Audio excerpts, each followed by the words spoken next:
Service drinks, ape. The words cracked through the grand ballroom like a whip. Laughter followed, high-pitched and glittering, as if cruelty was part of the evening's entertainment. Chandeliers trembled above rows of crystal glasses, violins faltered in the corner, and for a moment the luxury itself seemed tainted. She froze not out of fear, but because she had predicted this exact moment. The black woman in the white off-shoulder gown, standing with a phone in hand, looked nothing like the staff. She looked like calm fire contained in silk. Yet to the circle of billionaires draped in tuxedos and gowns, she was invisible, reduced to a punchline, mistaken for the help. The blonde in red leaned back, lips curling, glass of wine tilted dangerously. "Don't just stand there. Do your job." More laughter. Her companions smirked as if mocking were a game, as if money bought them the right to humiliate strangers. And still, the woman in white said nothing. Her fingers brushed the stem of her empty glass. She glanced at her phone, eyes narrowed just slightly like a storm reading its own forecast. Before we continue, where are you watching from? Drop your city or country in the comments below. And if you believe in dignity and justice, hit like and subscribe. These stories spark change. And we're glad you're here. Now, back to Amara Lewis. Her silence was deliberate. She had heard words like these before. At 19, when she tried to enter a scholarship gala wearing a borrowed dress, a guard blocked her path, saying, "Service entrance is around back." At 27, pitching her first hotel acquisition, a banker told her, "You'd be more convincing in housekeeping uniform." Now at 42, in a ballroom she technically paid for, the same venom surfaced again, delivered by people who thought their laughter could erase her worth. Guests nearby shifted uncomfortably. One young server, balancing a tray of champagne flutes, froze mid-step, eyes wide. A man near the pillars raised his phone slightly, tempted to capture the moment, but Amara gave the faintest shake of her head. Not yet. Not this way. The air grew heavier. The violinists avoided eye contact, bowing their strings softly as if silence could protect them. The family of billionaires leaned closer, emboldened. A man in a black tux whispered loud enough for half the room to hear, "She probably slipped past security. Wrong room, sweetheart." Another voice added, "Look at her dress. No diamonds, no designer tag. Must be staff trying to blend in." The cruelty wasn't just in the words, it was in the assumption that she could be dismissed, erased, laughed out of existence. But Amara didn't flinch. She had learned long ago, the most dangerous weapon in any room was patience. She lifted her glass slowly, as if answering their taunt by doing nothing at all.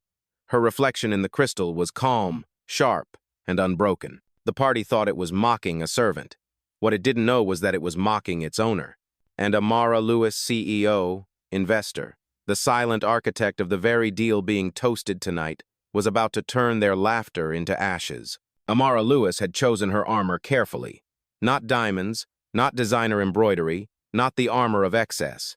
Just a white gown, clean, deliberate, quiet. A gown that whispered instead of shouted. She stepped into the gala alone. No entourage, no flashing cameras, no whispering assistants trailing her with tablets. She entered like any other guest might, and that was the point. Tonight, she wanted to see the truth of this family, unmasked by contracts or courtesy. The ballroom was a cathedral of money. Velvet drapes spilled like rivers of blood down marble columns. Waiters glided between clusters of laughter, carrying silver trays that caught the chandelier's light. Champagne popped like gunfire in the distance, each cork a celebration of privilege. At the center of it all stood the Vandenbergs, the billionaire dynasty hosting the evening. Old money dressed in new arrogance. Their smiles were wide, their laughter louder than the string quartet, their circle impenetrable until Amara walked too close. That was when the insult was thrown. Not by accident, not in jest, but with the ease of people who had always believed themselves untouchable. To everyone else, Amara looked like a guest waiting for her drink. To the Vandenbergs, she was an intruder in silk. They couldn't see her name on the contract that secured tonight's $5 billion merger. They couldn't see her hand on the pen that decided whether this deal lived or died. They only saw what they wanted to see: skin, dress, silence, and in their eyes, it was enough. She let their laughter roll over her. It wasn't new. At 25, she had walked into a London boardroom with her first real estate acquisition proposal. A man twice her age patted her shoulder like a child and said, Leave this to the serious investors. At 33, she watched bankers flip through her hotel chain projections without reading, one of them smirking, "Ambitious, too ambitious for someone like you." But she turned every dismissal into steel, every smirk into fire, every insult into a stepping stone.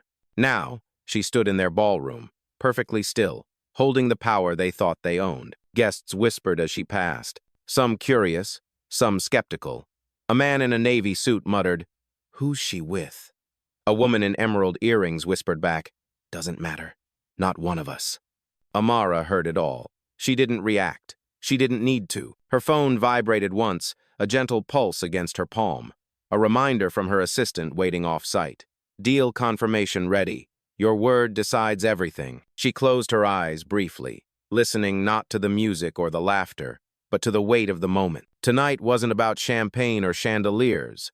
Tonight was a test of who they really were and who she had become. The laughter didn't fade, it grew teeth. The blonde in red swirled her glass lazily, eyes narrowing. "Strange," she said, voice pitched high enough to carry across the marble floor. No diamonds, no invite card, standing alone in the middle of the room. "You sure you belong here?" Her companion, a man in a tuxedo with salt and pepper hair and the grin of inherited wealth, leaned in, his words dripping. "If you're looking for work, sweetheart, the staff door's that way." He gestured toward the service corridor without looking away, his smirk a weapon sharpened by privilege. Amara didn't move. She let the silence after his insult stretch, heavy, deliberate. Her eyes lingered on him as though she were filing away his name for later because she was. From the corner, another voice joined the chorus. A younger man, champagne in hand, tilted his head mockingly.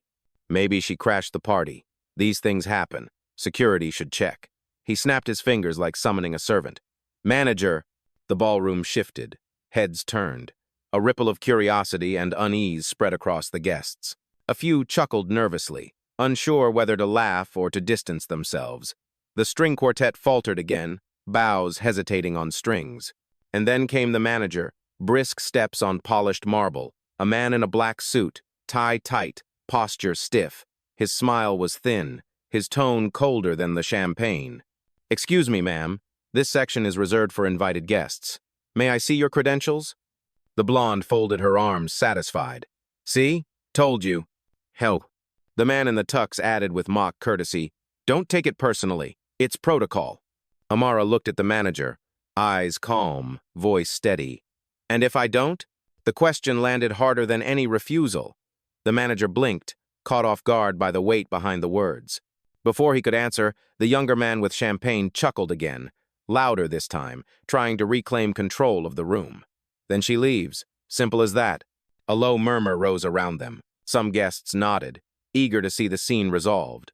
Others frowned, sensing something wrong but unwilling to intervene. Near the pillars, the same young server from earlier stood frozen, tray trembling slightly in her hands. Her gaze darted between Amara and the circle of billionaires, lips pressed tight. She knew what was happening. She had seen it before. But saying something now could cost her job. Amara noticed her hesitation.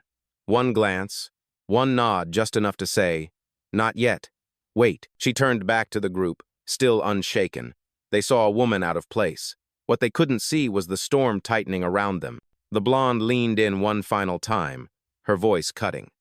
"We don't know who you are, and until you prove otherwise, you're nobody here." The words hung in the air, sharp as glass. Amara's fingers brushed her phone again, but she didn't raise it. Not yet. The game was escalating exactly as she had expected. The insult hovered like smoke that refused to fade, eyes locked on her, waiting for a reaction, anger, protest, maybe even shame. But Amara gave them nothing. She raised her glass, empty though it was, and set it gently on the nearest table. The sound of crystal against marble was soft, but in the charged silence, it rang louder than their laughter. Her shoulders stayed square, her gaze steady. She did not plead. She did not explain. She simply stood anchored, immovable, as if the weight of the entire room could not shift her center. The manager cleared his throat, uncomfortable. "Ma'am, please cooperate. Show your credentials, and we can avoid unpleasantness." Amara didn't answer. She let the silence stretch until it made him fidget with his cufflinks. Silence was her weapon.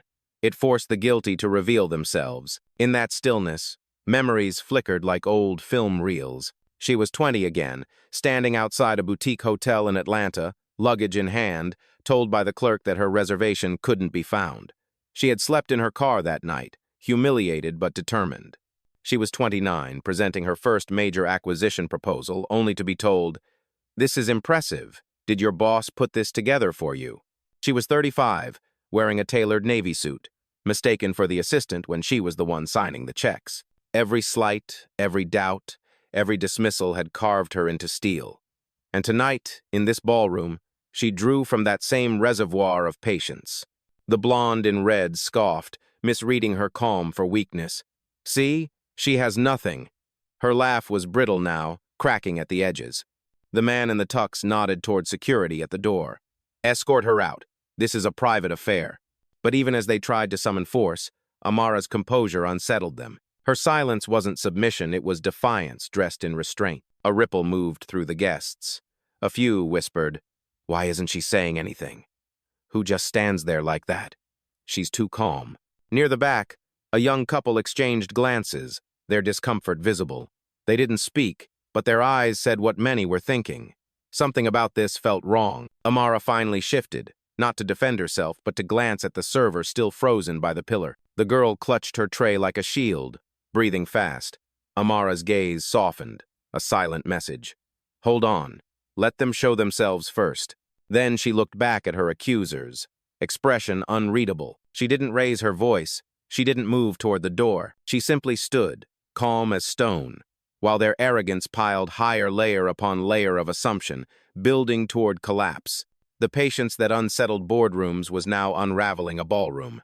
And though they thought they were winning, the truth was simple. The longer Amara stayed silent, the more the room itself began to question who truly held power. It started quietly. A phone tilted, almost invisible, near the marble pillar.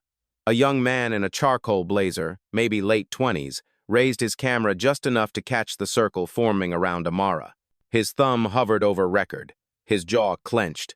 This wasn't entertainment to him, it was evidence. Across the room, a young woman in a black uniform stood frozen. A server, no more than 22, her tray trembling with untouched champagne. She had seen arrogance before, but never like this.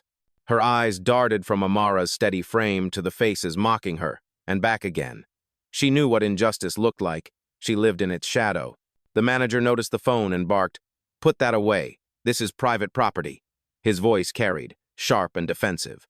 But it was too late. Whispers had already begun to ripple through the ballroom. At one of the high tables, an older couple exchanged looks. The man muttered, "This feels wrong."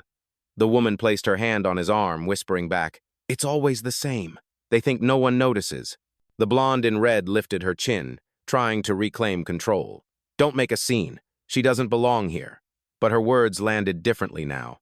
Instead of laughter, they drew silence, a silence that felt heavier than any jeer. The young man with the phone finally spoke, voice firm but not loud. "She hasn't done anything." He didn't aim his words at Amara, he aimed them at the accusers. The room shifted. Heads turned.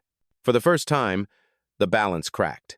Amara didn't stop him. She didn't nod, didn't encourage. She simply let his words hang beside hers.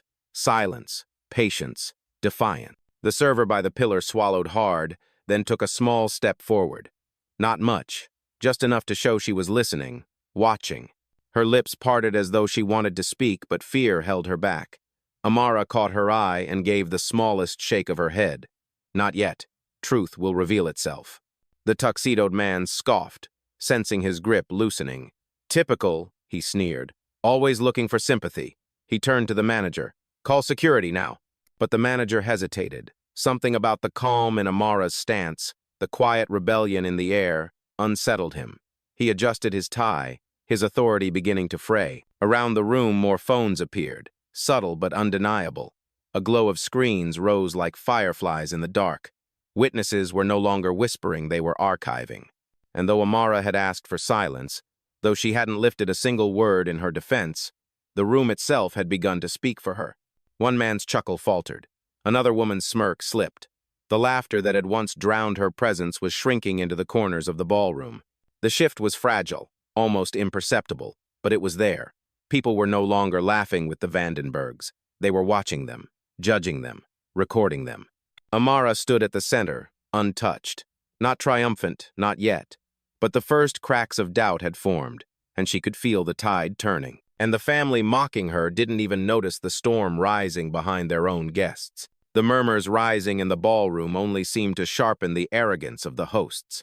The man in the tuxedo silver hair, jaw tight with irritation, snapped his fingers at the manager. Enough. Remove her. His voice carried, loud enough for the quartet to stop playing mid-note. The silence it left behind was heavy, bruising. The manager stiffened, torn between duty and doubt. But the blonde in red leaned closer, her perfume cloying, her tone venomous. She's embarrassing us. Do it now, before this circus grows. Her words sparked a ripple of agreement within their circle. Another relative, younger and sharper, chimed in, "This is a closed event. You don't belong. You've hijacked our party long enough." His laugh was hollow, desperate. The guests shifted uneasily. Some looked away, unwilling to meet Amara's eyes.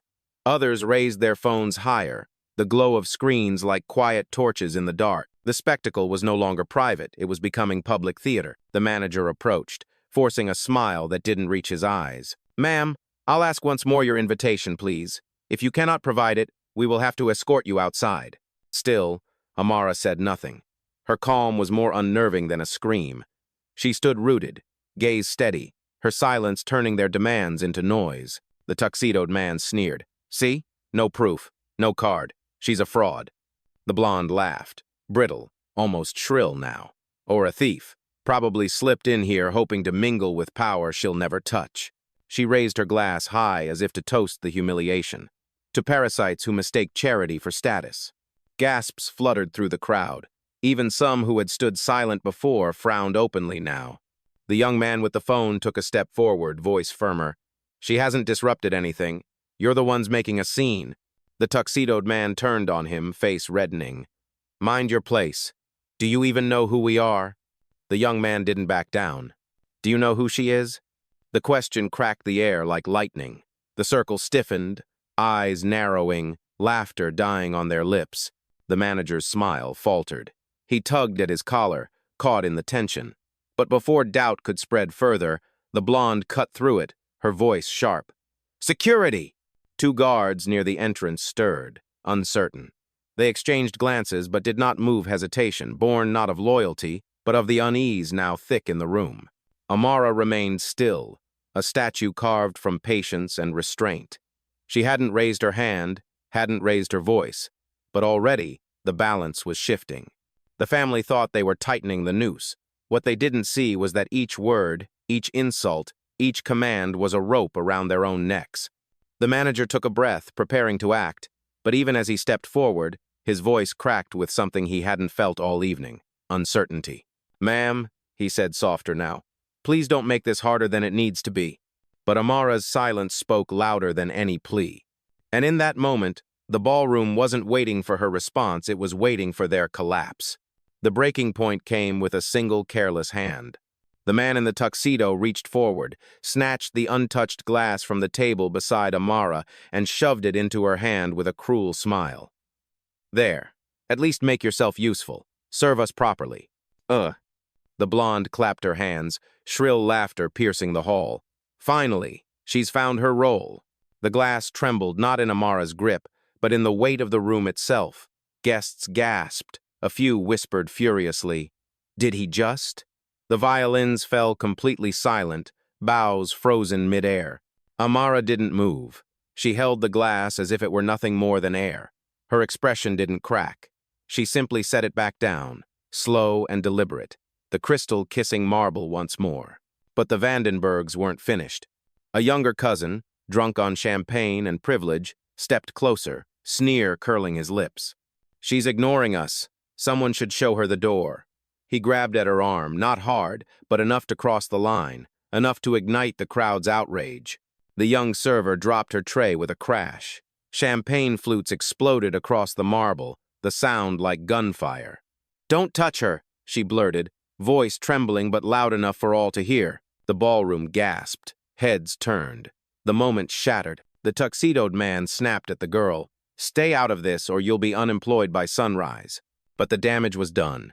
The silence that followed wasn't compliance, it was judgment.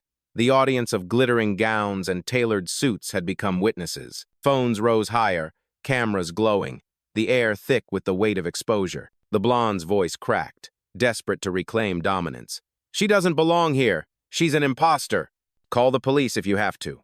Her words rang too loud, too harsh, a confession of fear disguised as authority. The guards at the door shifted, unsure. Their orders were clear, but their instincts rebelled. To drag a woman out under this scrutiny, in this calm defiance, felt less like protocol and more like a trap. Amara still hadn't spoken, still hadn't raised her voice, but her stillness had become unbearable. It was no longer the quiet of submission, it was the quiet before a storm. The young man with the phone took another step forward. Everyone sees it now. You're humiliating her because you think you can. But you can't hide this anymore. The blonde turned scarlet, her laughter cracking. Hide what? She's a fraud. But the words no longer convinced anyone. They hung limp, empty, desperate. And Amara. She stood with her hands free, her gown untouched, her gaze steady. She didn't need to defend herself. They had already condemned themselves. The ballroom felt less like a party now and more like a courtroom one where the verdict was already written, though the guilty didn't know it yet. And all it had taken was a stolen glass, a grabbed arm, and their own arrogance laid bare for the world to see. The ballroom was frozen, the echo of broken glass still vibrating in its marble bones. Amara stood untouched, steady, her silence no longer passive, but charged like the air before lightning. Then she moved, not quickly, not angrily, just a hand slipping into her clutch, fingers brushing her phone.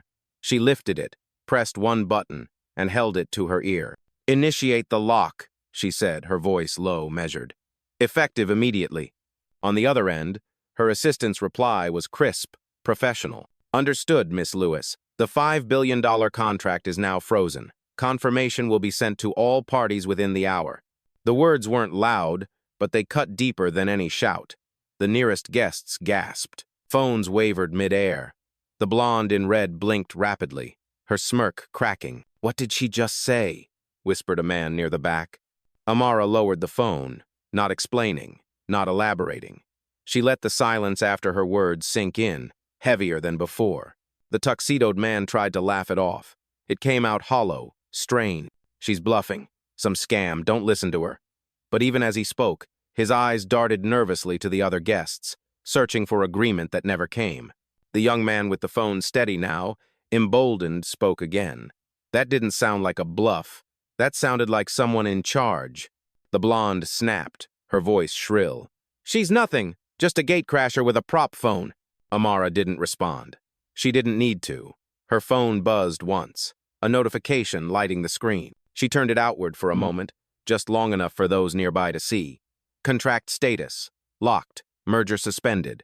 Gasps spread like wildfire. A woman in emerald earrings clutched her husband's arm. Another guest whispered, "That's impossible. Unless..." The manager stumbled back half a step, his polished composure unraveling. He had heard of last-minute freezes, of board-level interventions, but never like this, never from someone standing quietly in his ballroom. The blonde's voice cracked again. Fake. It has to be fake. But her certainty was gone. Amara slid her phone back into her clutch, movements precise, unhurried. She glanced around the circle that had mocked her minutes earlier. Her gaze lingered on each of them, one by one, as if etching their faces into memory. Then, finally, she spoke again, her words calm, deliberate. Every deal has conditions. Tonight, yours just expired. The hush that followed was suffocating. Guests who had once laughed now stared, wide-eyed, caught between disbelief and awe. The violinists lowered their bows entirely, instruments silent witnesses to the storm breaking in the room. For the first time, the Vandenbergs looked less like royalty in their ballroom and more like defendants awaiting a verdict. And Amara, once mistaken for a servant, had begun her quiet trial against them. The blonde in red opened her mouth again, desperate to reclaim ground. You don't scare anyone. You're just... The majority shareholder, Amara interrupted, her voice calm, clear, carrying across the marble hall. The words struck like a stone dropped in still water. The ripples spread instantly. Conversations died mid-breath. Glasses froze halfway to lips. Even the chandeliers seemed to hold their light a second longer. Amara stepped forward, not hurried, not theatrical, just steady. Her gown trailed softly against the marble, her presence expanding with every step. "You mocked me," she continued, eyes sweeping the Vandenberg circle, "in a ballroom funded by my signature. You questioned whether I belonged at a party celebrating a deal I created. You asked who I was." Her pause was deliberate. Silence coiled tight around her words. "I am Amara Lewis, founder, investor, the architect of the $5 billion merger you've been bragging about all evening." Gasps broke the room. Phones lifted higher, capturing every second. Guests shifted closer, not away, drawn to the weight of her revelation. The tuxedoed man's mouth worked soundlessly, his certainty dissolving. The younger cousin who had grabbed her arm recoiled as though burned. The blonde's face drained of color, her laughter curdled into silence. The manager staggered back, words failing him. He had demanded credentials. He had demanded proof. And now proof stood taller than any paper he could have asked for. From the back of the room, someone whispered, "She owns it." The words spread like a current, repeated, amplified. "She owns it. She owns it." The young server who had dropped her tray clasped her hands to her chest, eyes wide not just in relief, but in awe. She had nearly lost her job defending Amara. Now she realized she had been standing on the right side of history. Amara lifted her chin, not smug, not shouting, only resolute. "You didn't insult a guest tonight. You insulted the owner of your future, and the future has already decided." The silence that followed was absolute. No laughter, no music, just the quiet collapse of arrogance, the sound of power shifting. And in that stillness, the Vandenbergs finally saw her not as a servant, not as an intruder, but as the force they could never erase. The revelation detonated in silence, and then the ballroom fractured. The tuxedoed man staggered back a step, his voice cracking. "No, that's not possible. She can't." His words collapsed under their own weight, drowned by the glow of 100 phones catching his panic from every angle. The blonde in red clutched her glass too tightly. Crystals shattered in her hand, shards glittering across the marble like fallen stars. Her laughter, once shrill and commanding, had withered into a strangled gasp. She pressed a trembling hand to her mouth, mascara smudging as disbelief carved itself into her face. The younger cousin who had grabbed Amara's arm recoiled so violently he nearly stumbled into a waiter. His arrogance evaporated in an instant, leaving only the pale ghost of entitlement. "We didn't know," he muttered desperately, voice too small for the room. "We didn't know." The manager's clipboard slipped from his grasp, papers scattering like confetti of humiliation. His polished composure collapsed. "Miss Lewis," he stammered, words falling apart. I wasn't informed, if I had known." But no one was listening to him anymore. The crowd had shifted. Where once there was laughter, now there was awe. Guests leaned forward, eyes wide, drawn to the center of gravity that was Amara Lewis. Applause broke suddenly from the back, a single pair of hands clapping, hesitant at first, then joined by another and another. Soon, a ripple of approval moved through the room. The young man with the phone stepped closer, voice loud, firm. "We're recording this. Everyone will see how you treated her." He turned his lens toward the pale faces of the Vandenbergs, then back to Amara. "And everyone will see who she really islanded." The young server by the pillar let out a breath she hadn't realized she was holding. Her eyes shone, lips trembling in something between relief and pride. She wasn't just watching anymore, she was witnessing. Gasps became whispers. Whispers became declarations. "She owns the deal. She froze the contract. She's the one in charge." The Vandenbergs' fortress of arrogance crumbled under the weight of exposure. Their mocking smiles were gone, replaced with horror. For the first time, they looked small in their own ballroom. Amara didn't bask in their collapse. She stood tall, expression unreadable, presence undeniable. The calm she had carried from the start hadn't wavered. It had only deepened. Every witness in the room understood the same truth now. The game had flipped. The mocked guest was the master. The powerful family were the fools. And no amount of denial could save them from the verdict already unfolding live, in the eyes and cameras of everyone present. Amara's phone vibrated again, a silent reminder waiting in her clutch. She drew it out with the same calm she had carried all night, tapped once, and lifted it to her ear. "Confirm termination," she said. 3 words, steady as stone. On the other end, her assistant's voice rang through, crisp, deliberate. "Confirmed. Effective immediately, the Vandenberg contract is cancelled. Access to all shared accounts, facilities, and assets is revoked. Legal audit begins tonight." The announcement wasn't shouted, yet it thundered louder than any orchestra. The ballroom went still. The tuxedoed man stumbled forward, desperation cracking his voice. "Wait, you can't." But the phone buzzed again, a second confirmation lighting the screen. "Deal status, terminated." The blonde in red dropped into a chair, her gown pooling like spilled wine around her feet. Her face had drained of color, lips trembling as though the word she wanted no longer existed. "5 billion," she whispered, her disbelief barely audible. The younger cousin buried his face in his hands. His arrogance had curdled into panic. "You don't understand, this was everything." The manager, sweat beading at his temple, tried to salvage himself. "Miss Lewis, please, I didn't mean—" Amara turned her gaze on him, cold, unblinking. "You meant every word. You enforced their prejudice as policy, and policy has consequences." His throat tightened. The clipboard at his feet felt heavier than chains. Then Amara spoke louder, not to him, but to the room. "As of this moment, the Vandenbergs no longer control this deal. They no longer control this ballroom. Their access ends here." The guests gasped. Screens lit up brighter, capturing every syllable, every second. Behind the Vandenbergs, the security guards' radios crackled. A voice confirmed, "Access cards disabled, clearance revoked." Both men froze, unsure where their loyalties lay now, but their silence told the truth. The power had shifted. Applause broke again, stronger this time. Not polite, not hesitant, this was thunderous, uncontainable. The young man with the phone raised it high. "It's done," she ended it. His words carried the awe of someone witnessing justice in real time. The young server stepped forward at last, no longer trembling. She stood closer to Amara now, her voice firm. "They tried to treat you like nothing, but everyone saw who you are." Amara's expression softened just slightly, enough to acknowledge the courage it had taken. The Vandenbergs sat in ruins, stripped of their certainty, their deal, their dignity. What minutes ago had been their stage was now their reckoning. And Amara, silent, steady, immovable, was the one who had written the verdict. The ballroom was no longer theirs. It belonged to silence, to witnesses, to truth that could not be undone. Amara stood at the center, her white gown unruffled, her voice calm but heavy as iron. "You thought humiliation was your power. You thought laughter could erase me. But power does not live in your insults. It lives in what cannot be taken away." She let her gaze sweep the room, from the pale faces of the Vandenbergs to the glowing screens raised high. Every eye was fixed on her, waiting for the final word. "You didn't lose a deal tonight," she said evenly. "You lost your dignity, and that is a debt you can never repay."